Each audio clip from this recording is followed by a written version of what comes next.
Early in my career, I had a major failing. I didn't realize that the single most important skill in networking was to be a great listener, the ability to master paying attention. Networking is all about giving, and the most generous thing you can give another person is your full and undivided focus. Rapt attention is a profound act of generosity. I felt I had to take the opportunity of having a conversation with someone as the cue to convince them as to how great I was and tell them about all that I had achieved in the past and was planning on achieving in the future. Everything revolved around me and the unique opportunity I had to wow somebody about what I had to offer. I quite simply didn't realize that they just weren't all that interested in my opinions. It was only when I read the seminal book on networking by Dale Carnegie, How to Win Friends and Influence People, that I learned the harsh truth, summed up in his 3 great maxims.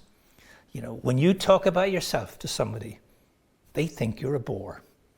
And when you let them talk about themselves, they think you're a great conversationalist.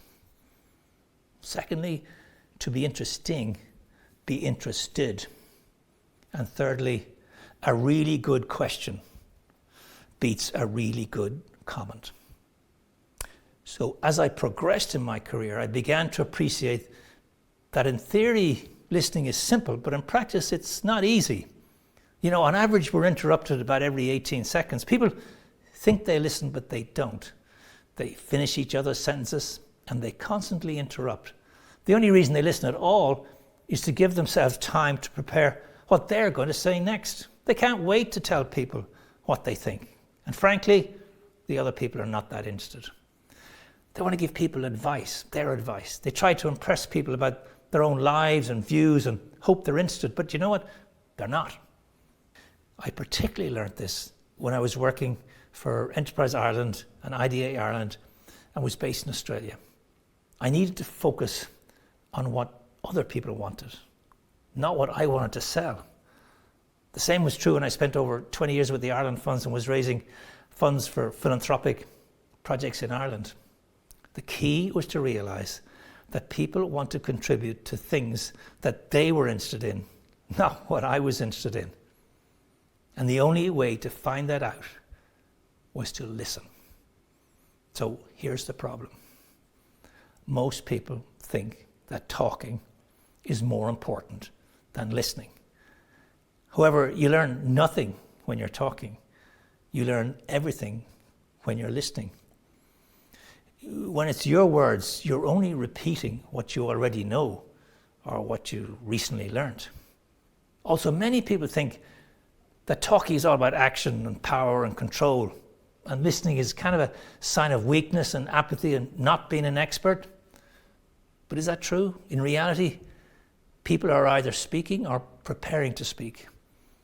They listen, but they only hear what they want to hear, not what the other person is saying.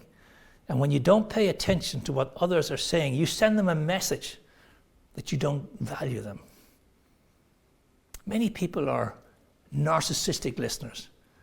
They take the topic being discussed and see it through their own eyes, not showing any empathy or interest in the other person's views. People assume that when a person has stopped speaking, they have stopped thinking. So they see that as a cue to jump in with their own thoughts and ideas, rather than an opportunity to encourage the other person to continue on. Communications courses tend to focus on improving speaking skills rather than on improving listening skills. However, listening is the biggest component of communication. We spend more time on it than reading and writing combined. So, as you're starting out in your career, what are the key lessons I'd like to share with you based on, I must admit, sometimes bitter experience? See listening as not mere silence, but a form of activity. Realize that good conversationalists often say very little. Listen for what isn't being said. Watch out for body language. Words are what people say, but body language is what they feel. Ask questions that begin with who, what, where, when, why, and how.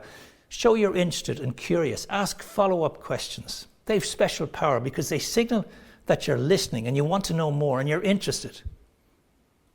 Use reflective techniques where you sum up what the other person is saying. We all have a strong desire to feel that we're being listened to. Allow tiny silences after people have spoken, so that often encourages them to say a little bit more. So the key is to pay attention. Use short comments to show you see, hear, and understand. Because listening, it's not a natural trait. We need to work hard at it to develop acute listening skills. And it takes energy and skill and discipline.